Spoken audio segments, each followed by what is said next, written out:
Irmãos, excepcionalmente hoje nós não teremos salinha para as crianças. As duas professoras encarregadas, uma é minha esposa, a Camila, e infelizmente ela não está presente, a outra é a irmã Fran, que essa semana teve muitas razões para estar indisponível, né? Infelizmente, estamos orando pela família do Júnior, que perdeu sua mãe. Então, excepcionalmente hoje, eu peço que os pais tentem controlar os seus filhos para que a gente possa ter um bom tempo aqui. Antes de iniciar a pregação, vou fazer algo que eu não fiz no momento dos anúncios, só um lembrete ainda nessa ideia de anúncios. Na quarta-feira também vai ser apresentado para a igreja o calendário anual de programações e eventos da igreja. Vocês vão entender isso melhor na quarta. Eu gostaria de saudar aqui os visitantes. Temos aqui o João Marcos, a irmã Vilani também nos visitando.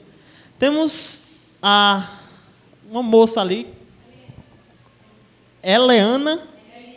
Eliane. Prazer também termos vocês aqui, você aqui. E temos duas moças ali atrás que eu vi próximas a Laura. Não sei quem são. Qual o nome de vocês? Heloísa e Jasmine?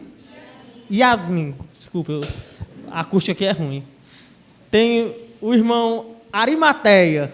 Aí, ó, o nome mais difícil eu decoro. Me pergunte por quê. Eu decorei o nome dele. Irmão George, a irmã Vanessa, que tem nos visitado sempre. Temos aqui o Meireles, certo? E a sua esposa, qual é o seu nome? Alícia.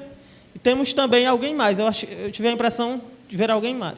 O Luiz, né? Tá certo. Pessoal da barbearia do George, todos aqui hoje, juntamente conosco. Temos também a amiga Jéssica, esposa do irmão pequeno, ok? Então, vamos agora iniciar nosso momento de estudo da palavra de Deus.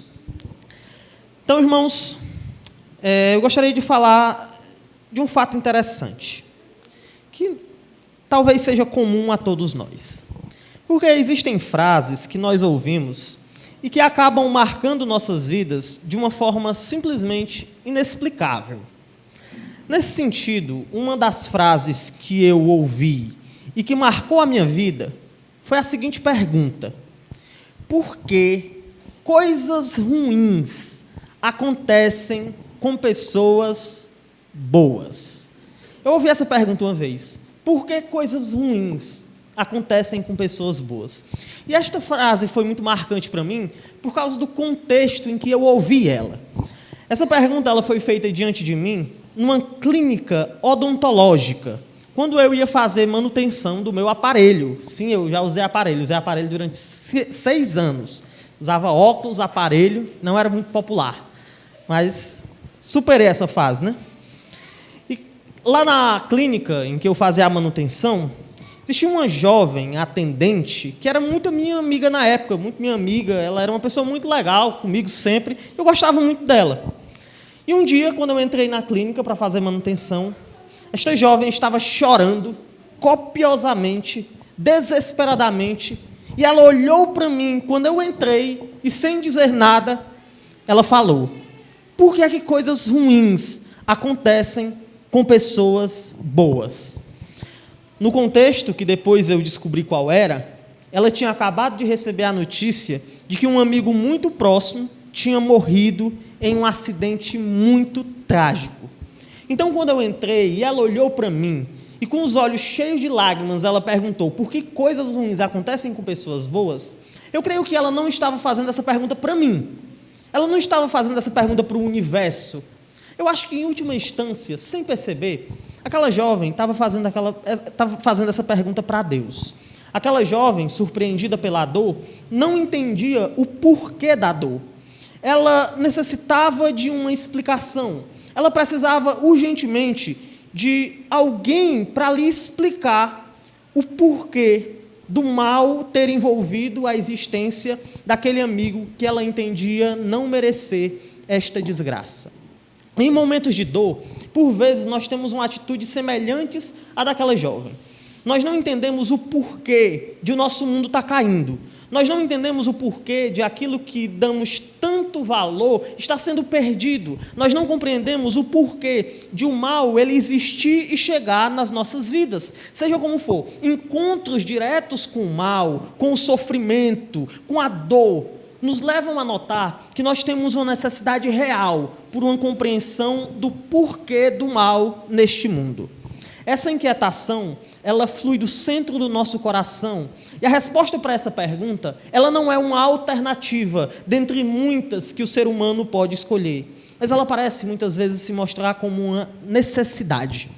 É exatamente ao encontro dessa necessidade que o nosso estudo vai nesta noite. Nesse estudo, nós vamos buscar entender melhor o relacionamento do mal com o povo de Deus, com o Filho de Deus. E o estopim, a causa, o fato que origina essa reflexão, são as palavras que encontramos no final do versículo 1 de Tiago 1. Então vamos abrir as nossas Bíblias lá. Tiago 1 e versículo de número 1. Tiago 1 e 1.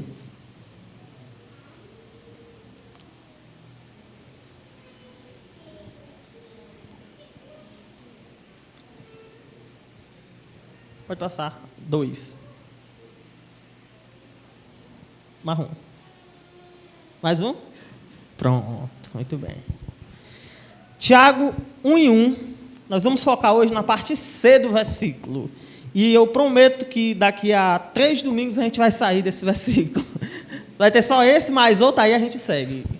Mas vocês vão entender o porquê. Então, Tiago 1 e 1 diz o seguinte: Tiago, servo de Deus e do Senhor Jesus Cristo. Já identificamos muito bem o que essas palavras iniciais significam. E o texto continua dizendo: as 12 tribos que se encontram na dispersão, saudações. Já vimos que Tiago se identifica como servo, e vimos o que é um servo no contexto dele.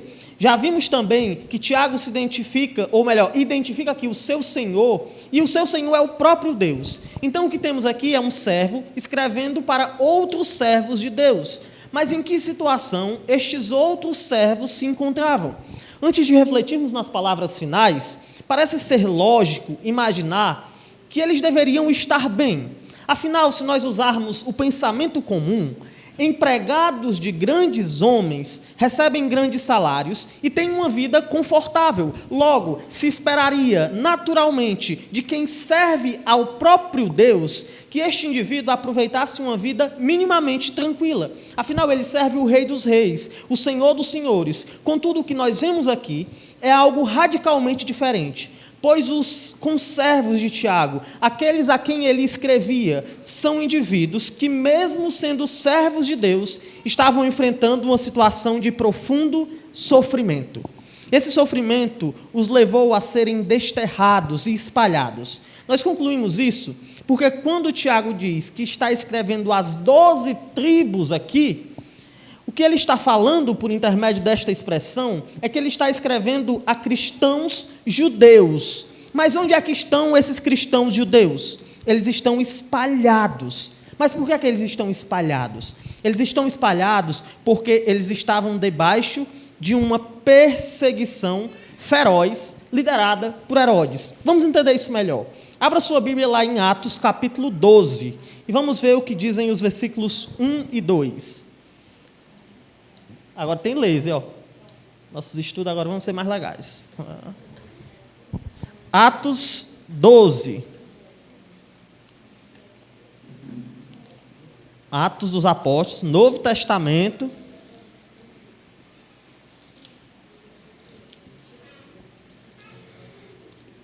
Atos 12, versículo 1 e versículo 2. Diz o seguinte: por aquele tempo, mandou o rei Herodes prender alguns da igreja para os maltratar, fazendo passar a fio de espada a Tiago, irmão de João. Irmãos, o que nós temos aqui é uma informação a respeito desta perseguição, que os irmãos aqui, a quem Tiago, o meio-irmão de Jesus, escrevia. Esta perseguição, ela fez com que muitos dos irmãos tivessem que deixar suas casas, eles tinham que abandonar seus bens e, por vezes, tinham que experimentar uma condição inédita de miséria na sua vida. Até os apóstolos, que eram tidos como heróis, eles estavam sofrendo. Mataram Tiago, o apóstolo Tiago, e prenderam Pedro. Além disso, os cristãos, se fossem presos, seriam maltratados e muitas vezes mortos pelo simples fato de seguirem a Cristo. Mas por que eles passavam por isso? Porque, mesmo tendo o Senhor como Deus, eles passavam por uma situação tão complicada. Por que é que o povo de Deus sofre neste mundo? Eu sei já, segundo os estudos, que eu tenho que ser um servo aprovado. Eu sei que Jesus é o meu Senhor e Deus, mas como compreender, diante deste encargo grandioso, que eu ainda deverei passar por sofrimentos nesse mundo?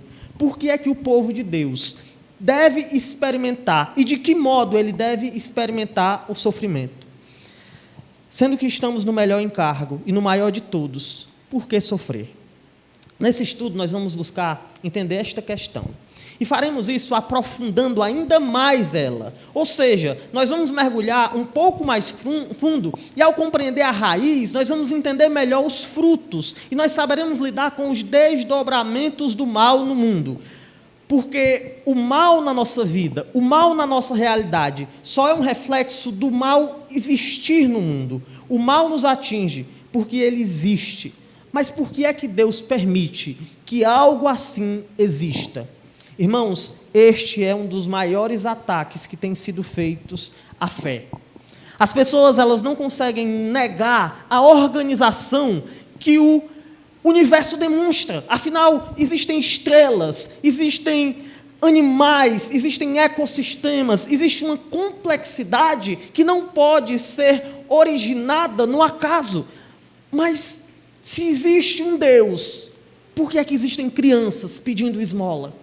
Se existe um Deus, por que é que existem pessoas devotas a esse Deus, padecendo com enfermidades mortíferas? Se existe um Deus, e esse Deus está num trono no céu, por que é que o mal, ele existe? E nós obteremos neste estudo e no próximo, uma resposta bíblica em relação a esta questão. E a partir dessa resposta, nós entenderemos melhor a realidade do sofrimento na vida de um filho de Deus. Por uma questão de tempo, enfatizo novamente, nós vamos dividir esse estudo em duas partes. Hoje nós veremos algumas respostas erradas para a questão: por que o mal existe? E no próximo domingo nós teremos uma resposta bíblica conclusiva, embora difícil de engolir. Mas antes da gente começar todo esse processo, vamos orar.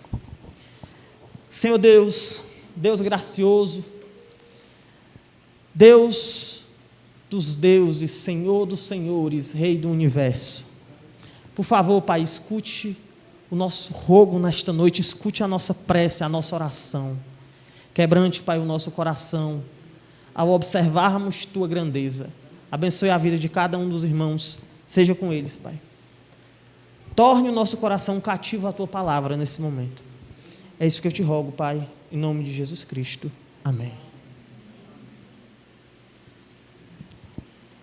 Por que o mal existe? Várias respostas foram dadas para esta pergunta ao longo da história. Algumas parcialmente certas e outras completamente erradas. Desde muito tempo atrás, homens buscam a resposta para essa inquietação, e o esforço neste encargo tem sido chamado de teodiceia. Esta palavra foi cunhada em 1710 pelo filósofo alemão Leibniz. E o seu sentido é de justificação de Deus. A teodiceia tem como propósito principal compreender o relacionamento entre a existência de Deus e a realidade do mal.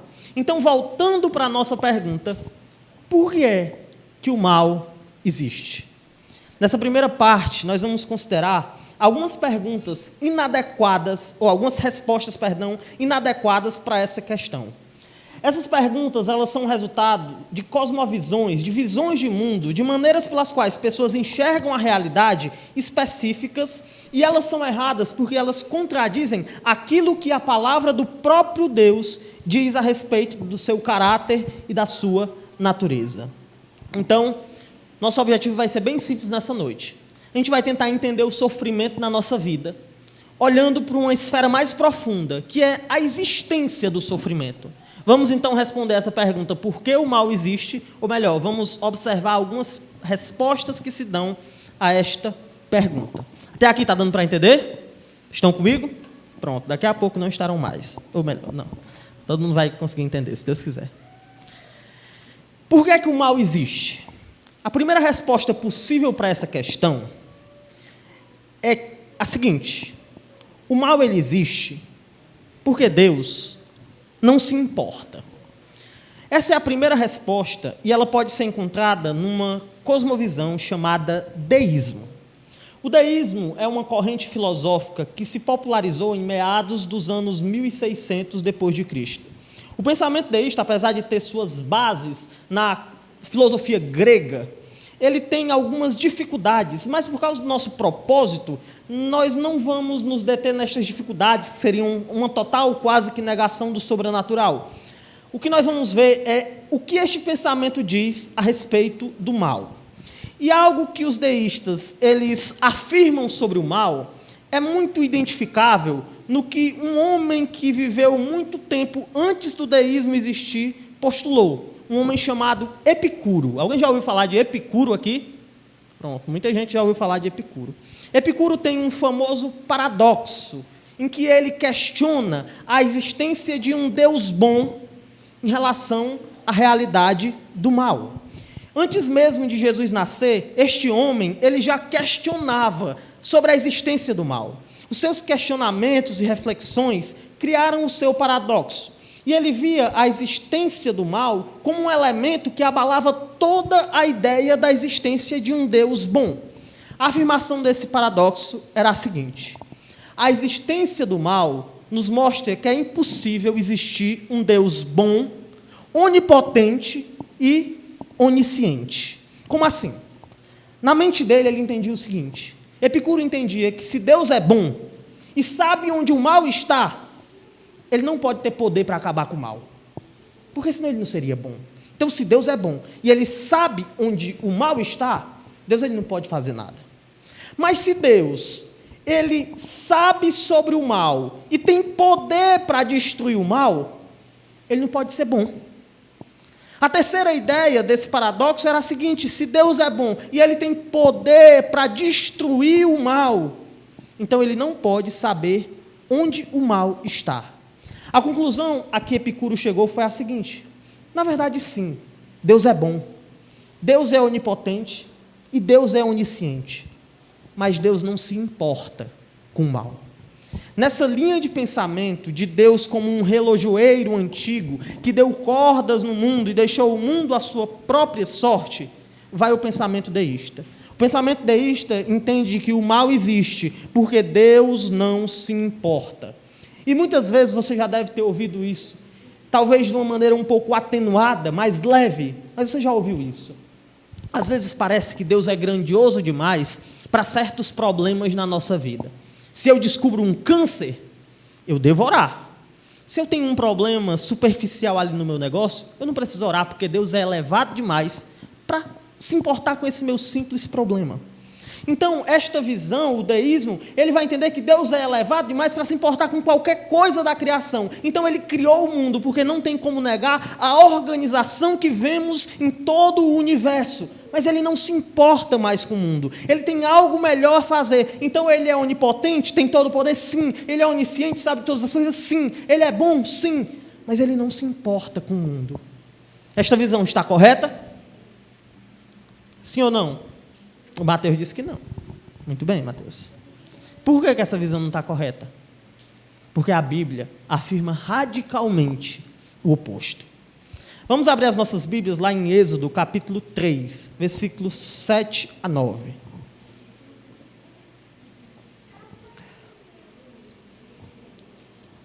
Êxodo 3, 7 a 9.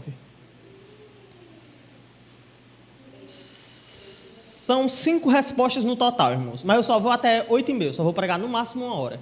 Então, no caso de ficar uma resposta ou duas, a gente termina no próximo domingo, pode ficar tranquilos. A gente não vai adentrar a madrugada hoje, não. E eu agora tenho um laser, eu estou armado, então quem eu ver dormindo, eu boto o laser nos olhos para acordar. Tá certo? Então, Êxodo capítulo 3, versículos 7 a 9. Diz assim: disse ainda o Senhor: certamente vi a aflição do meu povo que está no Egito, e ouvi o seu clamor por causa dos seus exatores. Conheço-lhe o sofrimento, por isso desci a fim de livrá-lo da mão dos egípcios, e para fazê-lo subir daquela terra a uma terra boa e ampla, terra que mana leite e mel, o lugar do cananeu, do eteu, do amorreu, do ferezeu, do eveu e do jebuseu. Pois o clamor dos filhos de Israel chegou até mim, e também vejo a opressão com que os egípcios os estão oprimindo. O que nós vemos aqui é uma realidade clara. Nós vemos aqui que Deus, ele observa o sofrimento do seu povo e se importa. Deus, ele se importa com o sofrimento do seu povo ao ponto de se dispor aqui e de afirmar que ele vai intervir. O Deus da Bíblia, ele não é um Deus para além da criação, de um modo a ser impessoal. Mas o Deus da Bíblia, como disse Francis Schaeffer, e vocês vão ouvir esse nome de novo hoje, ele é o Deus que intervém, é o Deus que entra na história, é o Deus que entra na natureza, é o Deus que penetra na nossa vida e pode fazer algo quando o mal chega até cada um de nós. Continuando esta ideia de que Deus se importa sim com o mal, vamos ver como isso é extremo lá em Efésios capítulo 4, e hoje você vai aprender a andar na Bíblia um pouquinho. Efésios 4, 30 e 32. Efésios 4, 30 a 32.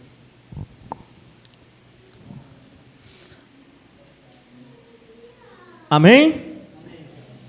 Diz assim: e não entristeçais o Espírito de Deus, no qual fostes selados para o dia da redenção. Longe de vós toda a amargura e cólera e ira e gritaria e blasfêmias, e bem assim toda malícia. Antes, sedes um para com outros, benignos, compassivos, perdoando-vos uns aos outros, como também Deus em Cristo vos perdoou. O que vemos aqui é que Deus se importa com o mal, ao ponto de se relacionar, ou de corresponder, reagir ao efeito do mal na vida do seu povo. Deus, ele aqui diz, a respeito de si mesmo, que ele se entristece, que o Espírito se entristece quando o homem faz o que é mal. Então, o que estamos vendo aqui, irmãos, é que o relacionamento entre Deus e o mal não é um relacionamento marcado pela indiferença. Deus se importa com o mal.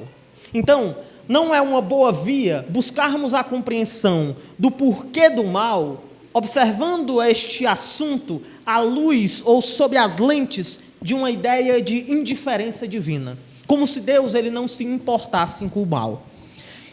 Começando por aqui, eu gostaria de, a cada verdade, trazer algumas aplicações do que estamos vendo para a nossa vida.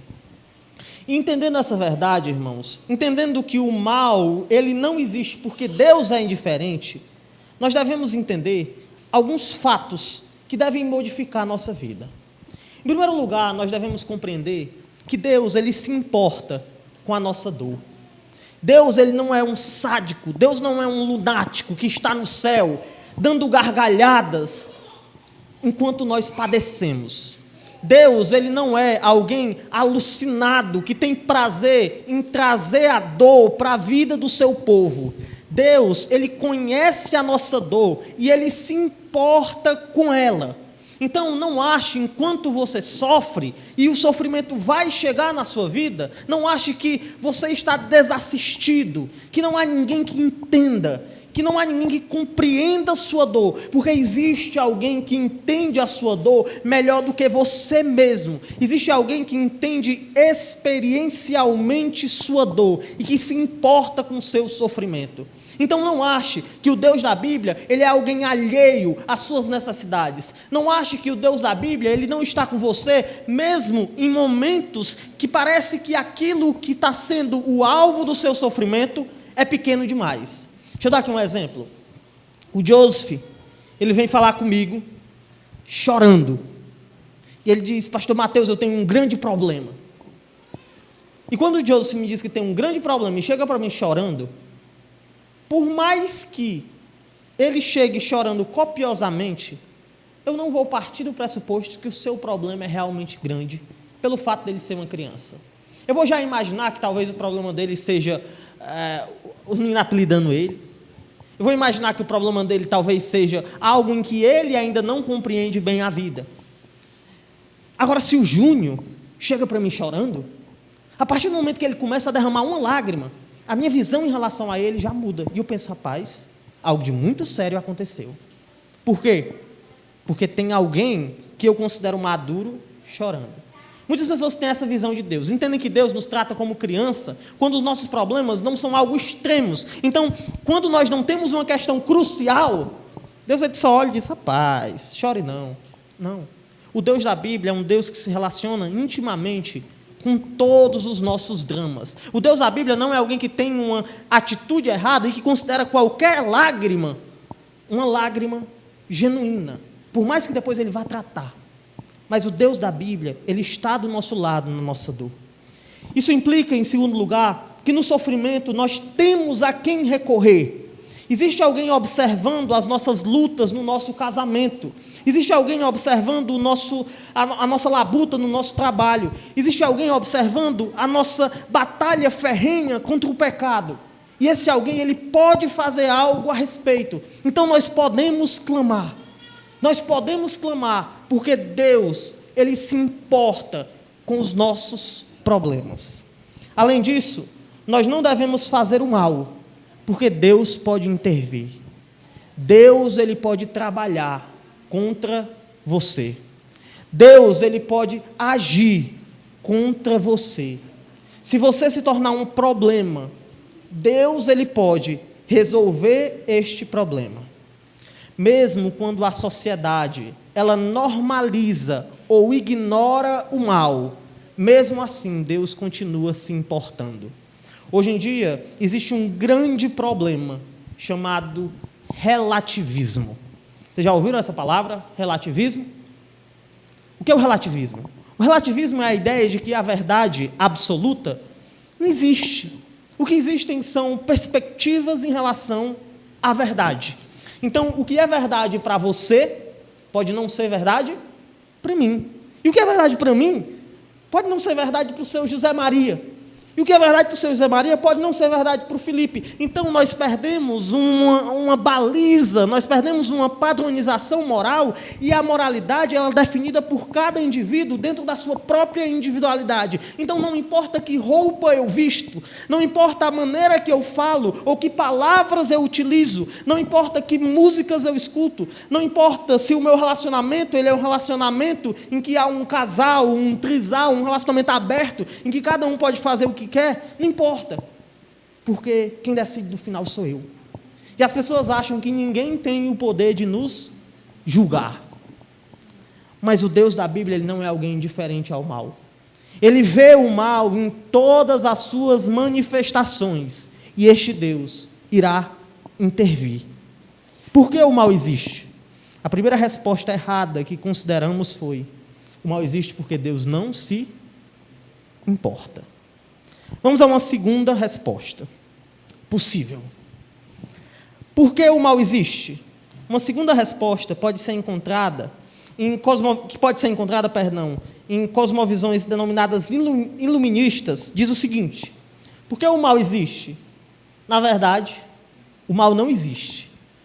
Existe um grupo amplo no mundo que não entende o mal como sendo algo concreto que de fato exista na realidade. Essa ideia, o ilusionismo, essa visão que pode ser encontrada em algumas das maiores religiões orientais do mundo, como o hinduísmo, a meditação transcendental. Vocês já ouviram falar do yoga? Pronto, o yoga também, ele crê nisso aqui. Então, se você faz yoga, a base da ideia é essa. Você fica, você está com essa ideia aqui, de que o mal não existe.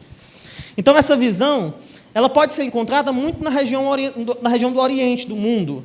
E essa posição ela é bem simples. Ela acredita que o mal é apenas uma ilusão, que está dentro da nossa cabeça. É algo do qual nós devemos nos desprender. E o yoga, a meditação, são meios para o homem se libertar desta ilusão.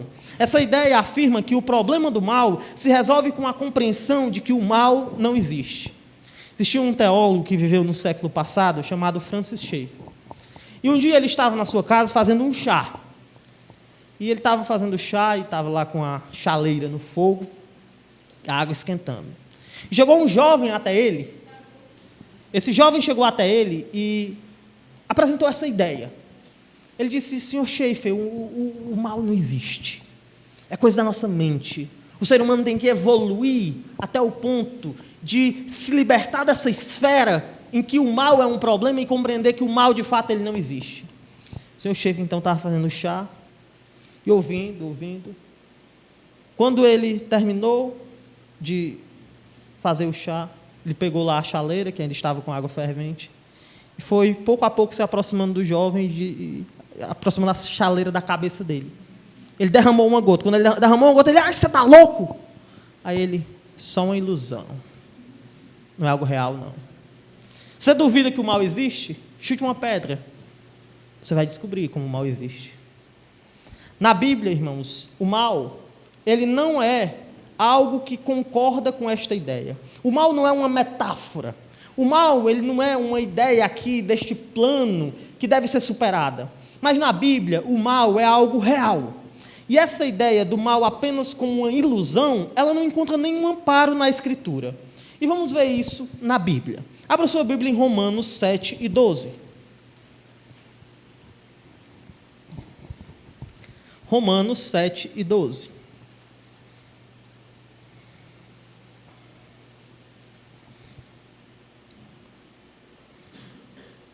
Romanos 7, falei 7 e 12 umas 15 vezes, mas é 7 e 19. Diz assim, Romanos 7, 19, amém? Porque não faço o bem que prefiro, mas o mal que não quero, este eu faço. O que vemos aqui é que Paulo tinha que mobilizar todo o seu ser para combater o mal. Ele mobiliza sua mente, ele mobiliza o seu corpo, e ele não está apenas fazendo um teatrinho aqui, mas é uma batalha feroz para ele. Isso porque o seu inimigo não é um inimigo imaginário, mas é um inimigo que age de tal modo que ele deve modificar o seu viver para ter alguma chance contra este inimigo. Paulo não está aqui simulando, ele não está fingindo, mas o sofrimento trazido pelo mal na sua vida e pelo combate ao mal é real, de modo que ele fica frustrado quando o mal ele prevalece na sua vida. Além disso, nós podemos perceber que o mal na Bíblia é real porque o próprio Deus ele reage ao mal. Vamos para Gênesis capítulo 6, esse é mais fácil de encontrar, o primeiro livro da Bíblia. Gênesis 6, versículos 5 a 7. Gênesis 6, 5 a 7.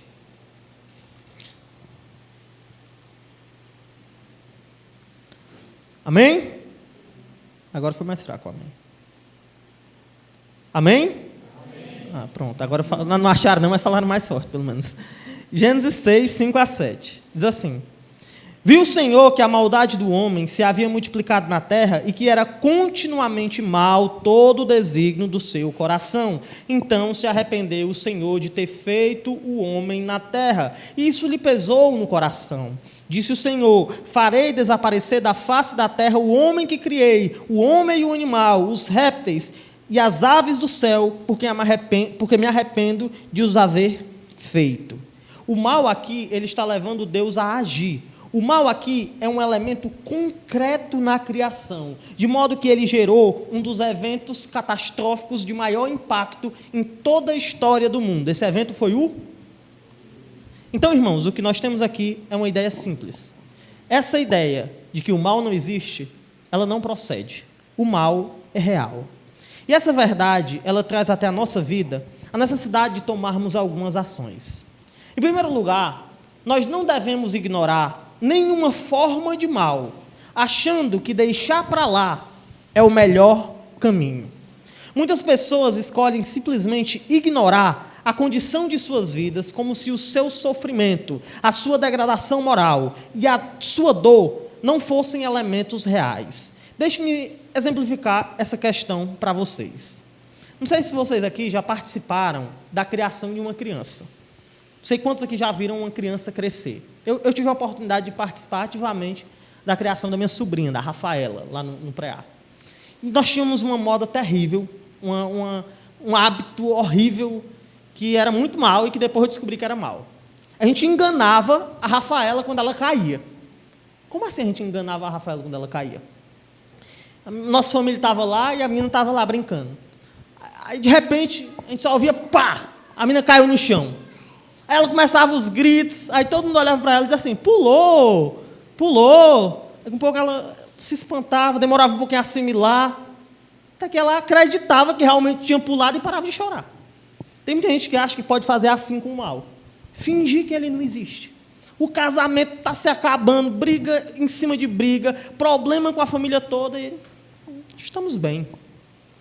A vida devocional em cacos, não dá para se aproveitar quase nada, ler a Bíblia uma vez por semana, e é quando vem para a igreja, ora muito mal, na hora de comer, quando tem visita em casa. Aí você pergunta, como é que está a sua vida espiritual? Está bem, muito bem, está ótimo. Nunca estive melhor.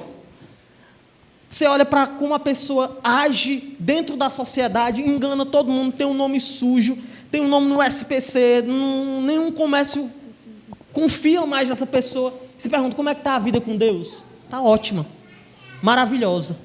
Por quê? Porque as pessoas não notam isso, que o mal, ele é algo real. Irmãos, o mal, ele não é uma ilusão. Ele não é algo que nós podemos ignorar ou simplesmente fechar os olhos para a sua realidade. O mal, ele existe e ele deve ser combatido.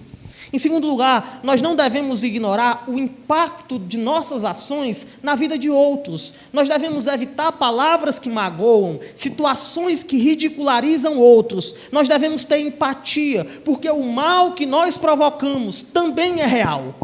É muito triste quando você vê pessoas dizendo, eu fui magoado.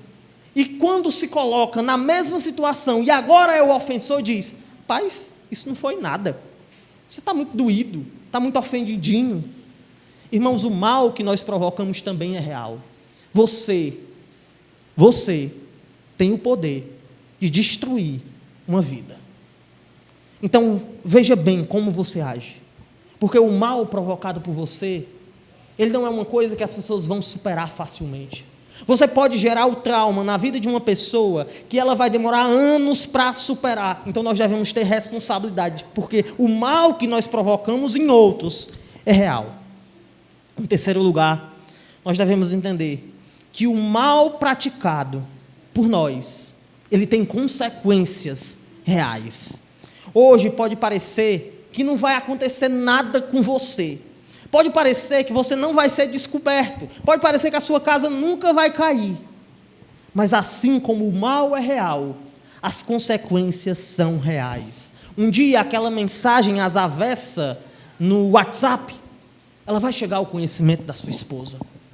Um dia, as pessoas verão como você é em sua casa.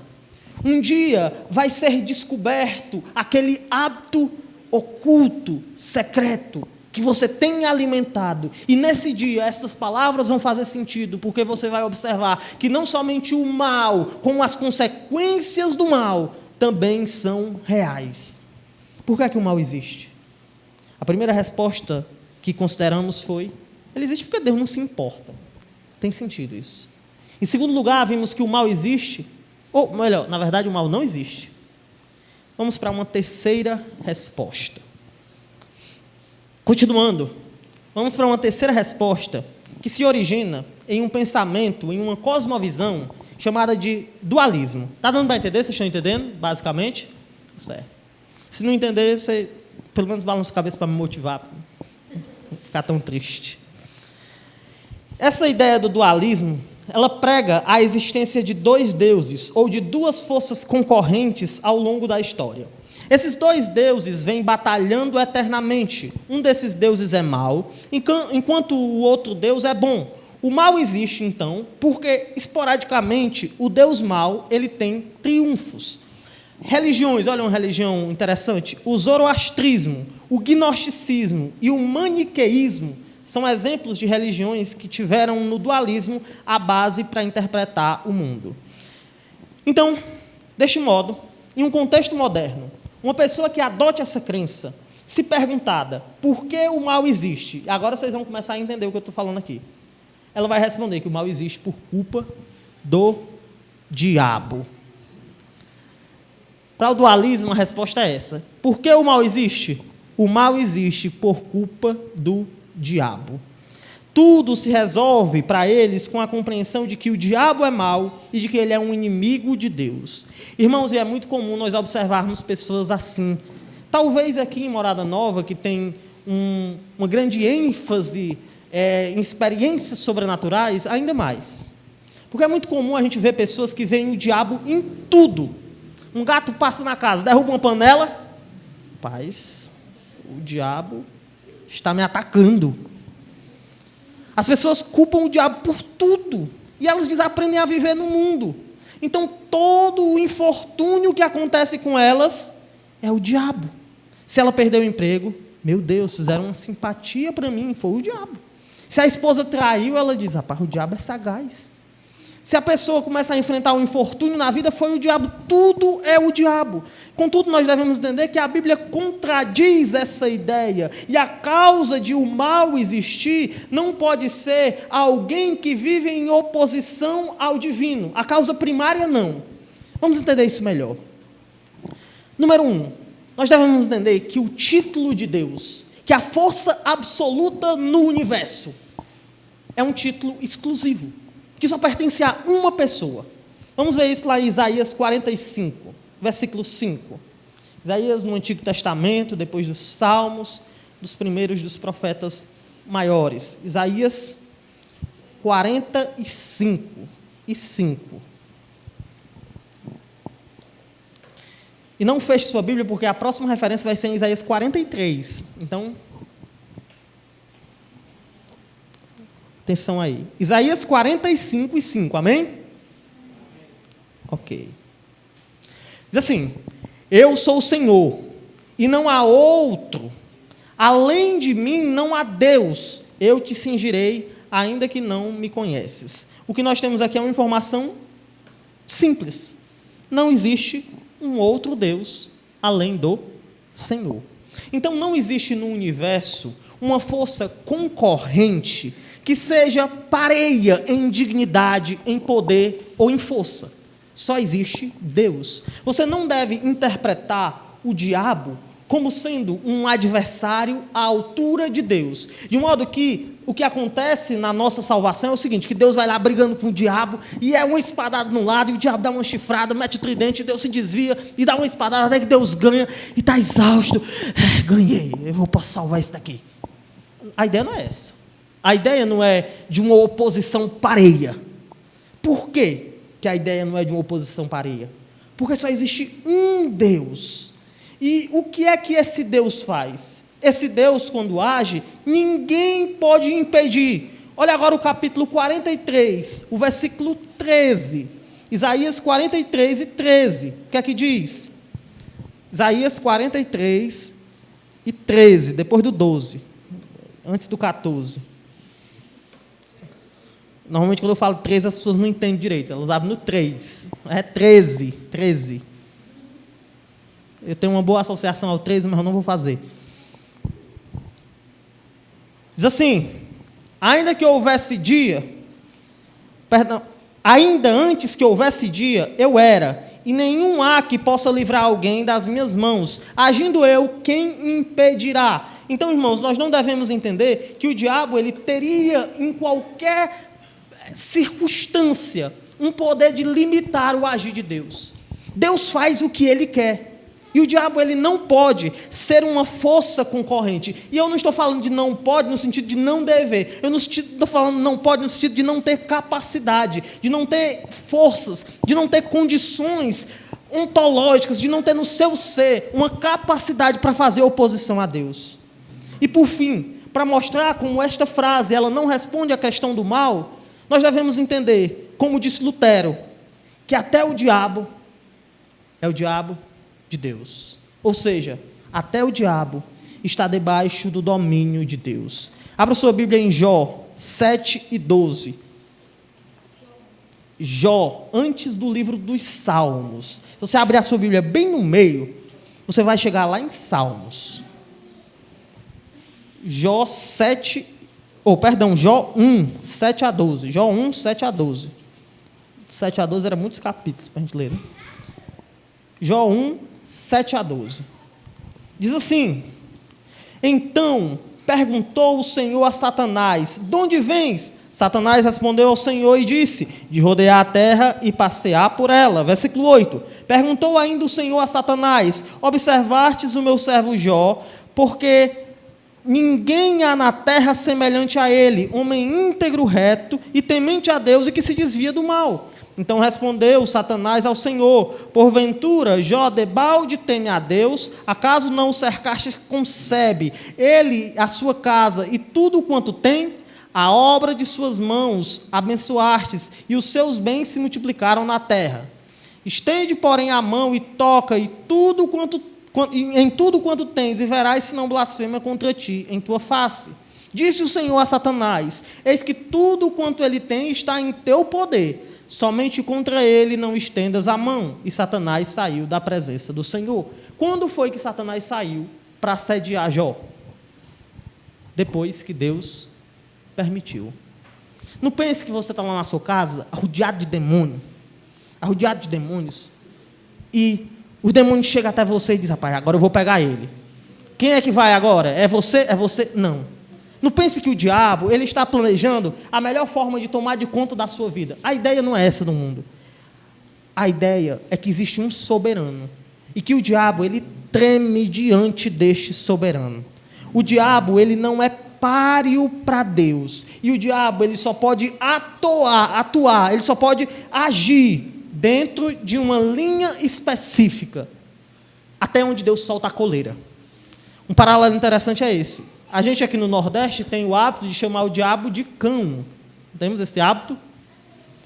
A ideia é essa mesmo. O diabo é como um cão que está numa coleira, e ele só vai até onde a coleira de Deus permite. Então não ache que o diabo, ele vai destruir a sua vida, se Deus não estiver querendo destruir mais do que ele. Irmãos, na Bíblia é claro, o mal não existe por culpa do diabo, porque o diabo é mau, mas Deus poderia matar, destruir, aniquilar, fulminar o diabo a qualquer momento. Vamos a algumas aplicações dessa verdade. Essa verdade nos leva a tomar algumas lições para a nossa vida. Número 1, nós não devemos terceirizar nossas culpas, alegando inocência e culpando o diabo por nossas falhas. É muito comum a gente ver isso. A pessoa, ela faz algo horrível, a gente chega para confrontar, a pessoa diz: o diabo é sagaz. Dá vontade de dizer: você é pior do que ele, porque olha como você está agindo. Nós não devemos ignorar os ataques do diabo. O diabo, ele existe. Eu não estou aqui defendendo uma ideia de incapacidade total do diabo, de modo que ele não possa nos causar nenhum dano. O diabo, ele pode sim nos levar a tentações que, concretizadas, gerarão pecados terríveis contra o Senhor. No entanto, o diabo, ele não é um opositor maior do que o nosso Deus, e por isso nós podemos ter paz. Nós não precisamos ter medo. Nós não precisamos ficar assustados. Se na sua casa começar a fazer um redemoinho de noite de panelas e diz: meu Deus, são demônios. Você não precisa ter medo, porque o seu Deus é maior do que o diabo. Você não precisa ter medo de areia de cemitério. Você não precisa ter medo de macumba. Você não precisa ter medo de simpatia. Você não precisa ter medo que a pessoa pegue um fio de cabelo seu e coloque uma galinha preta numa encruzilhada. Porque o seu Deus, ele é maior do que o poder do diabo. E por fim, não existe uma queda de braço entre Deus e o diabo. Portanto, vivamos confiando no Senhor plenamente. Essa terceira resposta também é errada. Vamos então para uma penúltima. Eu acho que não vai dar tempo não, mas enfim. Vamos para uma penúltima. Pelo menos não tem ninguém dormindo, ainda não usei meu laser, né?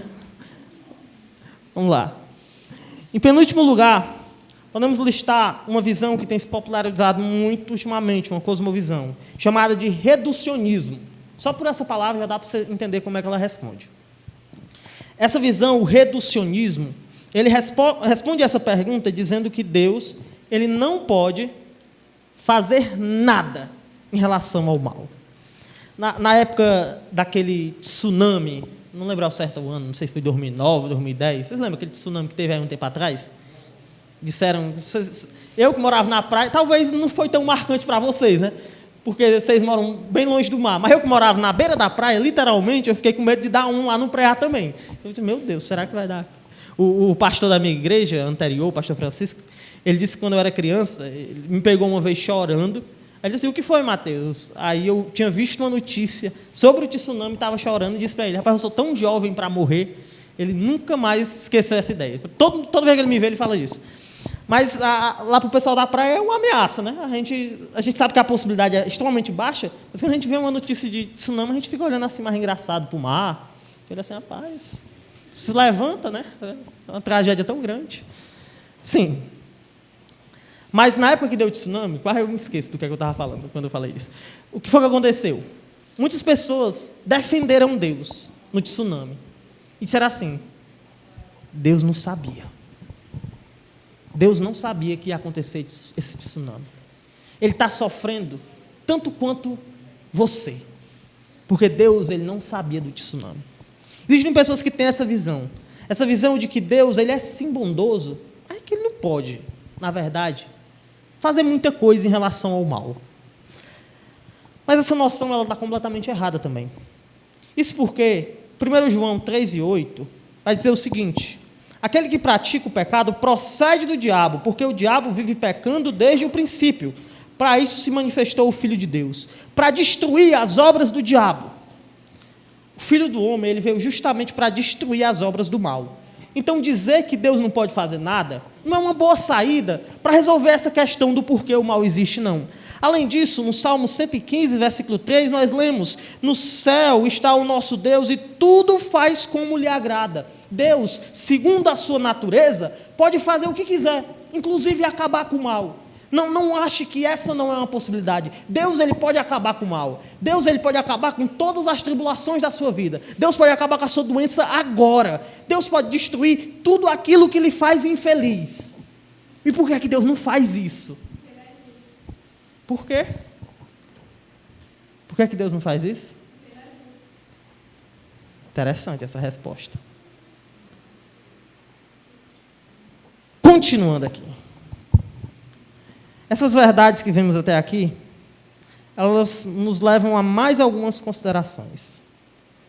Número 1, Deus, ele pode acabar com o mal. Então você pode clamar.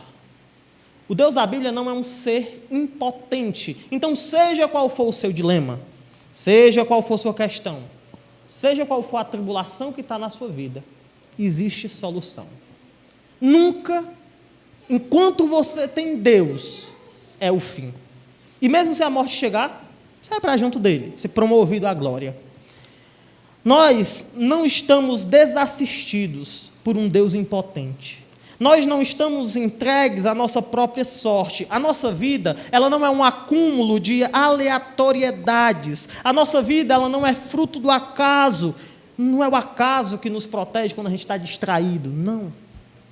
Irmãos, nós temos um Deus que tem poder para cuidar de cada um de nós. E para encerrar no tempo, já vimos 4 das 5 respostas que têm sido aqui, à luz da Bíblia, consideradas erradas. Por que o mal existe? Porque Deus não se importa. Na verdade, o mal não existe. O mal existe por culpa do diabo. Deus não pode fazer nada. Em último lugar, vamos agora para aquela resposta que provavelmente é a sua. Essa resposta, ela está presente em boa parte dos cristãos do Brasil. Na verdade, na maioria. E as igrejas que são maioria no Brasil, elas têm essa resposta como uma posição oficial. E essa ideia é a seguinte: o mal existe porque Deus apenas permite que o mal exista. Isso aqui é muito comum no culto de oração. Você ganha um carro, você diz o que no culto de oração? Irmãos, eu gostaria de agradecer a Deus porque Deus me deu um carro. Você está andando voado no carro, barrou um bacurim. O que é que você diz? O Senhor permitiu que eu sofresse um acidente. Normalmente, nas coisas boas, Deus é alguém ativo. Nas coisas ruins, Ele é alguém passivo. Então, esta ideia chamada de permissivismo ou arminianismo diz que o mal existe apenas porque Deus permite. A ideia é que Deus apenas permite o mal. Ela compreende que todo o mal existe porque Deus, Ele permite que o mal exista. Assim, Deus ele não tem nenhuma ligação direta com o mal. E, desta forma, Deus ele tolera o mal em respeito a alguns elementos, como o livre-arbítrio de suas criaturas. Um exemplo da popularidade dessa tese é aquele filme Deus Não Está Morto. Vocês já assistiram Deus Não Está Morto? God's Not Dead. Eu gastei todo o meu inglês agora. Então, Deus não está morto. Lá o professor está questionando o aluno, ele diz, é o seguinte, por que é que Deus permite o mal? Ele diz, Deus permite o mal por causa do livre-arbítrio. E a gente diz, amém. Então é normal as pessoas se confortarem diante do problema do mal, afirmando que Deus não mandou o mal para as suas vidas, mas que Ele apenas permitiu que o mal chegasse. E essa posição aqui, ela enfrenta pelo menos duas dificuldades terríveis. E a primeira, e mais importante, e que poderia até ser conclusiva, é o que a Bíblia diz. Porque o que a gente vê na Bíblia não é isso. O que a gente vê na Bíblia não é Deus apenas permitindo o mal. A gente viu o início da história de Jó. O que foi que aconteceu no início da história de Jó? Satanás, ele vai até o céu, Deus instiga Satanás, e Satanás é autorizado a destruir a vida de Jó. O que se espera, então, é que, no final do livro, a culpa ou a atitude causadora da destruição na vida de Jó seja atribuída ao diabo. Contudo, eu convido você a abrir sua Bíblia lá em Jó, capítulo 42. Jó 42. Agora o versículo 11. O último livro de Jó, ou último capítulo de Jó, perdão. Último capítulo do livro de Jó. O diabo, ele fez tudo na vida de Jó. Ele matou os filhos dele, fez com que os animais fossem mortos ou roubados. E agora, no fim do livro, há uma recapitulação geral do que aconteceu com Jó. E o que nós lemos é o seguinte: então vieram a ele todos os seus irmãos e todas as suas irmãs, e todos quanto dantes o conheceram, e comeram com ele em sua casa, e se condoeram dele, e o consolaram de todo o mal que o Senhor lhe havia enviado. Cada um lhe deu dinheiro e um anel de ouro. O que nós temos aqui é uma informação chocante, porque depois da gente ver tudo o que aconteceu com Jó, o que a própria Bíblia afirma em relação a esta situação, é que tudo isso não foi somente permitido, como foi causado pelo próprio Deus. Deus, ele é apresentado na Bíblia não como alguém que permite o mal, mas como alguém que envia o mal para a vida dos seus. Além deste embargo escriturístico, a lógica também, ela torna esta alternativa uma alternativa sem sentido. Deixa eu dar aqui um exemplo para você, um exemplo extraído do livro de um homem chamado Gordon Clark, que escreveu um livro com um título bem humilde, Deus e o Mal, o problema resolvido. Ele se achava um pouco, mas tudo bem. Esse homem, ele argumentando nesse sentido, diz o seguinte: imagine que tem um salva-vidas na praia. Esse salva-vidas, ele está lá, no seu posto, olhando para as pessoas que se aproximam do mar. Então chega uma criança para esse salva-vidas, uma criança pequena. Ele olha para o salva-vidas e diz assim: eu vou tomar banho no mar. O salva-vidas olha para a criança e diz: aí é muito fundo mesmo. Você não vai conseguir tomar banho tranquilamente se você não souber nadar. Você sabe nadar? A criança olha para o salva-vidas e diz: sei não, mas eu vou. O salva-vidas então olha para a criança e diz: você quer ir? Vá. A criança vai, aí começa a se afogar lá. O salva-vidas olha para ela aqui, assim, quis, né? Fazer o quê? A criança morre. A polícia chega. O salva-vidas dá essa explicação. O que acontece com ele? E se o salva-vidas ele tivesse criado o mar, a criança, o posto, a polícia e tudo, e você chegasse para alguém dizendo: rapaz, aconteceu isso, ele podia fazer algo, mas ele permitiu. Isso melhoraria em alguma coisa a condição do salva-vidas? A resposta é óbvia, lógica: não. Então você dizer que Deus apenas permite o mal não resolve a questão, sabe por quê? Porque Deus pode fazer algo, e ele tomar uma atitude de passividade não fecha essa questão. Então o que é que fecha? Qual seria a resposta adequada para esta questão do porquê do mal existir? E que, segundo essa resposta, nós podemos também entender o sofrimento que os irmãos a que Tiago escreveu estavam passando. Qual a resposta adequada para a questão do mal? No próximo domingo, nós obteremos a resposta correta. Vamos orar.